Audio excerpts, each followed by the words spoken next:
കണ്ടിട്ടാണോ ഷൈൻ വൈറലായത്? അങ്ങനെയല്ലോ. ഇത്രയും ബുദ്ധിമാന്മാരുടെ ഇടയിൽ ഇരിക്കുന്ന ഇങ്ങനെ മണ്ടക്കറിയൊന്നും ഒരാൾ കുറച്ചുകൂടെ നിന്നെ ആരോ പറഞ്ഞ് പറ്റിച്ചതാണ്. ഞാൻ ഇല്ലെങ്കിൽ നിന്നെ കൊല്ലും ഞാൻ.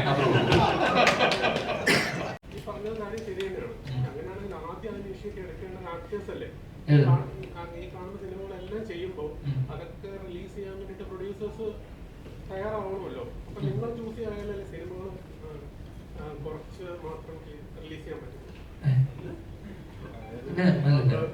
അതായത് നിങ്ങളിപ്പോ കൂടുതൽ സിനിമകൾ ചെയ്യുന്നത് കൊണ്ടാണല്ലോ ഈ സിനിമകളെല്ലാം തിയേറ്ററിൽ എത്തണ്ടേ. നിങ്ങൾ ചൂസ് ആയാലല്ലേ ഈ പറഞ്ഞ പോലെ സ്പേസ് കിട്ടും. ഓ ഞാനോ? അത് എന്നോട് മാത്രം പറഞ്ഞാൽ ഇവരൊക്കെ എണ്ണം കുറച്ച് ആക്ടേഴ്സിന്റെ കാര്യം പറയണ്ട.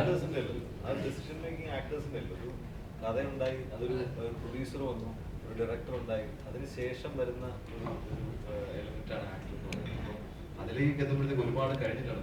ഞാനോട് പലപ്പോഴും ചോദിച്ചിട്ടുണ്ട് എന്തിനാണ് ഇത്രയും സിനിമ ഉപയോഗിക്കുന്നത് പറയുമ്പോൾ കൃത്യമായിട്ട് എല്ലാവരും പറഞ്ഞിട്ടുണ്ട് ഇത്രയും സിനിമകൾ വരുന്നതുകൊണ്ട് ഞാൻ ചെയ്യുന്നു എന്ന് പറയുന്നത് അവരുടെ ഡിസിഷനാണ്. നമ്മൾ ഡിസൈഡ് ചെയ്തത് ഞാൻ ഒരു സിനിമ തീരുമാനിക്കാൻ പറ്റില്ല. അപ്പൊ അങ്ങനെ സിനിമകൾ വരുമ്പോൾ ആ ഓപ്പർച്യൂണിറ്റി തട്ടിക്കളയണോ അത് ചെയ്യണോ എന്ന് തീരുമാനിക്കേണ്ടത് അല്ലെങ്കിൽ വേറൊരാൾ ചെയ്യും. സിനിമയുടെ മാജിക് അതാണോ? ഡെഫിനറ്റ്ലി അല്ല, ഞാൻ പറഞ്ഞത് അതൊരു നമുക്കൊരു ഡിസിഷൻ എടുത്തിട്ടപ്പോൾ നമ്മളാരെങ്കിലും ഡിസിഷൻ എടുത്ത് ചെയ്യാൻ പറ്റുന്നതല്ല. അത് മെയിൻറ്റെയിൻ ചെയ്യണം.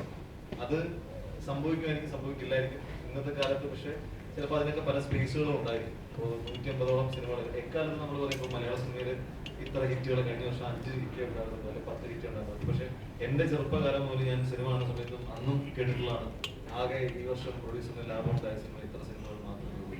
അതെപ്പോഴും ആ റേഷ്യോ 10-20% നിൽക്കുന്നതാണ്. പക്ഷെ അതിൽ കൂടുതൽ സിനിമകൾ വരും ഡെഫിനറ്റ്ലി. കാരണം അതിന്റെ ഒരു ബിഗർ പിക്ചർ എന്ന് പറയുന്നത് അതിനേക്കാൾ ഒത്തിരി വരാം. ഇപ്പം മഞ്ഞുമൽ ബോയ്സ് എന്ന് പറയുന്ന സിനിമ ഇത്ര കോടികൾ കളക്ട് ചെയ്തെന്ന് പറയുമ്പോൾ ഡെഫിനറ്റ്ലി ഒരുപാട് പേര് അട്രാക്റ്റഡ് ആയിട്ട് അതിലേക്ക് വരും. ഇപ്പൊ സിനിമയിലേക്ക് നമ്മൾ ആക്ടേഴ്സ് ആയിട്ട് വരാൻ ആഗ്രഹിക്കുന്ന ആൾക്കാർ പോലും അതിലൊരു ഭയങ്കര റോസി പിക്ചർ കണ്ടിട്ടാണ് ആൾക്കാർ വരുന്നത്. അപ്പോൾ അത്രയും പേർക്കുള്ള സ്പേസ് പക്ഷേ ഉണ്ടായിരിക്കില്ല. അത്രയും പേർക്ക് വളരെയധികം സ്ട്രഗിളും ഫേസ് ചെയ്യേണ്ടി വരും. ഇതൊന്നും നമ്മുടെ ഡിസിഷൻ നമ്മൾ ചെയ്യുന്നു. അത് അതിലേക്ക് മെയിൻറ്റെയിൻ ചെയ്യുമെങ്കിൽ അത് അങ്ങനെ വർക്കൗട്ട് ആവും. ചിലത് വർക്കൗട്ട് ആവും, ചിലത് വർക്കൗട്ട് ആവും.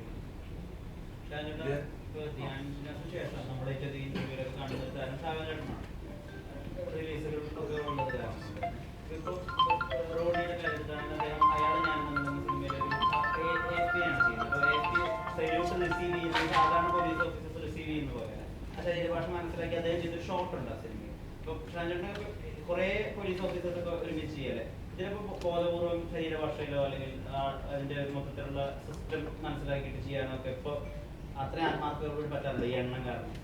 ഇല്ല, ഞാനങ്ങനെ ഒരുപാട് സിനിമകൾ ചെയ്യുന്ന ഒരാളല്ല. അങ്ങനെ പോലീസ് ക്യാരക്ടേഴ്സ് പ്രത്യേകിച്ചും നമ്മള് പക്ഷെ വരുന്നതും ശ്രദ്ധിക്കപ്പെടുന്നതും നിങ്ങൾ അറിയുന്നതും കൂടുതലും പോലീസ് ക്യാരക്ടേഴ്സ് ആയതുകൊണ്ടായിരിക്കാം അങ്ങനൊരു ചോദ്യം വന്നത്. പക്ഷെ ഈ പറയുന്ന പോലെ മാക്സിമം നമ്മളെ ചെയ്യുന്ന ജോലിയോട് നീതി പുലർത്താൻ ശ്രമിക്കാറുണ്ട്. ഇപ്പൊ അത് സല്യൂട്ട് ആണെന്നുണ്ടെങ്കിലും ഇപ്പം നമ്മൾ ഓപ്പോസിറ്റ് നിൽക്കുന്ന ഒരു ഓഫീസർ സല്യൂട്ട് ചെയ്യുമ്പോഴാണ് നമ്മൾ റിസീവ് ചെയ്യുന്ന കാര്യത്തിനാണെങ്കിലും ഒക്കെ നമ്മളത് മാക്സിമം അത് നോക്കാറുണ്ട്.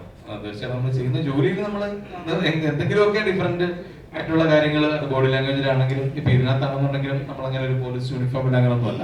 അദ്ദേഹം പറഞ്ഞ ഡിപ്പാർട്ട്മെന്റ് ആയതുകൊണ്ട് തന്നെ അതിന്റെ പോലീസ് യൂണിഫോം ഇല്ല. പക്ഷെ അദ്ദേഹത്തിന്റെ ഒരു ശരീരഭാഷയിലും ഒക്കെ ഒരു എന്താണ് ക്വസ്റ്റനിങ്ങിലും ഒക്കെ ആ ഒരു പോലീസിന്റെ ഒരു ഭാഷ ഉണ്ടാവും അദ്ദേഹത്തിന്റെ ഒരു ബോഡി ലാംഗ്വേജിലൊക്കെ. അതൊക്കെ എന്നാൽ നമ്മൾ ഇതിനു മുൻപ് ചെയ്യാത്ത രീതിയിലൊക്കെ നമ്മൾ ട്രൈ ചെയ്തിട്ടുണ്ട്. അതിപ്പം ഞാൻ ട്രൈ ചെയ്തിട്ടുണ്ടെന്ന് പറഞ്ഞിട്ട് കാര്യമില്ല, നിങ്ങൾക്ക് അത് ഫീൽ ചെയ്യണം. പിന്നെ ഇപ്പം ഇതിനു മുൻപ് താങ്കൾ ചോദിച്ചൊരു ചോദ്യത്തിന് എനിക്ക് പറയാനുള്ളൊരു മറുപടി എന്താണെന്ന് വെച്ച് കഴിഞ്ഞാൽ നമ്മളിപ്പം ധ്യാനോടത് ചോദിച്ചിട്ട് കാര്യമില്ല. നമ്മളിപ്പം എല്ലാ ആർട്ടിസ്റ്റുകളും അങ്ങനെയാണ്, നമുക്ക് വരുന്ന സിനിമകൾ നമ്മൾ ചെയ്യാന്നുള്ളതാണ്. അത് ഏതൊക്കെ സ്വീകരിക്കും ഏതൊക്കെ ജനങ്ങൾ സ്വീകരിക്കില്ല എന്നൊന്നും നമുക്ക് പറയാൻ പറ്റില്ല, അല്ലെ? അത് എൻഡ് ഓഫ് ദി ഡേ നമ്മൾ തിയേറ്ററിൽ വന്നു കഴിയുമ്പോഴാണ് അത് ഒരു സിനിമ ഒരിക്കലും ചിലപ്പം നമ്മൾ ആർട്ടിസ്റ്റുകളോ ഡയറക്ടർ പോലും വിചാരിക്കാത്ത ചില സിനിമകൾ സൂപ്പർ ഹിറ്റ് ആവുന്നുണ്ട്. പ്രൊഡ്യൂസർ ഒന്നും വിചാരിക്കുക, ചിലപ്പം നമ്മളെല്ലാവരും കുഴപ്പമുണ്ടാവില്ല എന്ന് വിചാരിക്കുന്ന സിനിമകളായിരിക്കും സൂപ്പർ ഹിറ്റ് ആവുന്നത്. നമ്മൾ ഗംഭീര സിനിമയായിരിക്കും എന്ന് വിചാരിക്കുന്ന സിനിമകൾ ചിലപ്പം ജനങ്ങൾ കാണാത്ത എവിടേക്കോ അങ്ങ് പോകുന്ന സിനിമകൾ. അത് നമുക്കൊന്നും പറയാൻ പറ്റില്ല. അതുകൊണ്ട് നമുക്ക് വരുന്ന സിനിമകൾ നമ്മൾ ചെയ്യാന്നുള്ളതുള്ളൂ. ഇപ്പൊ ഇത് എക്സാമ്പിൾ പറയുകയാണെങ്കിൽ ഇപ്പൊ തന്നെ ഈ ഇന്റർവ്യൂ എടുക്കാൻ നിങ്ങൾ ഇത്രയും ചാനലുകാരാണ് വന്നിട്ടുള്ളത്, അല്ലെ? ഈ ചാനൽ ഏത് ചാനലാണ് ജനങ്ങൾ ആദ്യം കാണും നിങ്ങൾക്ക് ആർക്കും പറയാൻ പറ്റില്ല. നിങ്ങൾ ആ തമിഴിൽ നിങ്ങളുടെ ഉള്ളിലുള്ള ഒരു ഐഡിയ, നിങ്ങൾ കൊടുക്കുന്ന കണ്ടന്റ്, നിങ്ങളുടെ ഒരു എഡിറ്റിങ്, അതെല്ലാം അതിനകത്തൊരു ഫാക്ടർ അല്ലേ? അപ്പൊ അതങ്ങനെ ഇരിക്കും. അപ്പം നമ്മൾ വരുന്ന സിനിമകളൊക്കെ നമുക്ക് ഒരു വിശ്വാസമുള്ള ഡിഫറെന്റ് തോന്നുന്ന ക്യാരക്ടേഴ്സ് നല്ല സിനിമകൾ നമ്മൾ ചെയ്യാന്നുള്ളതുള്ളൂ. ബാക്കിയൊക്കെ ഇരിക്കുന്നത് ദൈവത്തിന്റെ കയ്യിലാണ്. അത് അതിനോടൊരു മറുപടി. ചാൻസ് ഒന്നും ചോദിക്കാത്തൊരു ആക്ടറാണെന്ന് ആളുകളോട് അങ്ങോട്ട് ഇപ്പൊ ഒരു മോഹൻലാലിന് വെച്ചാൽ സിനിമ സംവിധാനം ചെയ്യാനുള്ള ആഗ്രഹം ഉണ്ടെന്നൊക്കെ നമുക്ക് മനസ്സിലായി. കാലം കിട്ടുമ്പോൾ ഇപ്പൊ തന്നെ ചാൻസ് ചോദിക്കില്ല, എന്താ സംശയം? ചാൻസ് ചോദിക്കില്ല എന്ന് ഞാൻ ഒരിക്കലും പറഞ്ഞിട്ടില്ല കേട്ടോ. നമ്മള് ഒരു മടിയുള്ള ഒരാളാണെന്ന് ഞാൻ പറഞ്ഞിട്ടുള്ളൂ. അത് എന്താണെന്ന് വെച്ച് കഴിഞ്ഞാല് നമ്മൾ 1-2 പേരോട് ചാൻസ് ചോദിച്ചപ്പോൾ ഒരു എക്സ്പീരിയൻസ് അതായതുകൊണ്ടാണ്. അത് വേറെ ഒന്നുകൊണ്ട് വിഷമിക്കുന്ന എക്സ്പീരിയൻസ് ആയതുകൊണ്ടല്ല. എന്താണ് ഷാജു നിങ്ങൾ അങ്ങനെ ചാൻസ് ചോദിക്കില്ലേ, നിങ്ങൾ പ്രൂവ് ചെയ്ത ആക്ടർ അല്ല, നിങ്ങൾക്ക് നമ്മൾ നല്ലത് വരുമ്പോൾ തരും അങ്ങനെ പറയുമ്പോൾ നമ്മൾ വിചാരിക്കും ഇനി ചോദിക്കുമ്പോൾ അവർക്കതൊരു ബുദ്ധിമുട്ടാവുമോ, അല്ലെങ്കിൽ നമ്മൾ ഫോൺ ചെയ്യുമ്പം നമ്മളെ വിളിക്കുമ്പോൾ ഒരു ടൈം എന്തെങ്കിലും പ്രശ്നമുള്ള ടൈം ആയിരിക്കും, അതൊക്കെ ഒരു വിഷമാണ്. പക്ഷെ അങ്ങനൊന്നുമില്ല. നമ്മള് ഇപ്പം ദൈവാനുഗ്രഹിച്ച് ഞാൻ 25ാമത്തെ വർഷമാണ് ഇപ്പൊ ഇതിന്റെ. നമ്മള് സിനിമയിലുള്ള പുതിയ ആൾക്കാരാണെന്നുണ്ടെങ്കിലും മുൻപുള്ളവരൊക്കെ ആണെങ്കിലും ദൈവാനുഗ്രഹിച്ച് നമ്മളെ അറിയാമെന്ന് തോന്നുന്നു. അതുകൊണ്ട് ഒരു രീതിയിലുള്ള മറ്റു രീതിയിൽ തീർച്ചയായിട്ടും സിനിമകൾ നമ്മൾ ഉണ്ടാകുമെന്നുള്ളതാണ്. അതൊരിക്കലും നമ്മൾ വീട്ടിൽ നമ്മൾ ഒരിക്കലും ഒരു സിനിമയിൽ നമ്മുടെ ഭാഗമാവില്ല. അതുകൊണ്ട് നമ്മൾ അവരോട് ചോദിച്ചോണ്ടിരിക്കണം. അത് ചോദിക്കുന്നതിന്റെ ചിലപ്പോൾ രീതികളുമാണ്. അടുത്ത സിനിമയിൽ എനിക്ക് എന്തെങ്കിലും വേഷം ഉണ്ടെങ്കിൽ പറയണോ, അങ്ങനെ ആയിരിക്കില്ല. അടുത്ത പടം നമ്മൾ ഉണ്ടാവില്ലേ, ചിലപ്പോൾ അങ്ങനെ ആയിരിക്കും ചോദിക്കുക. ഞാനോട് അടുത്ത പടത്തിൽ തന്നെ ഞാൻ ഇല്ലെങ്കിൽ നിന്നെ കൊല്ലും ഞാൻ. അത്രേ ഉള്ളൂ.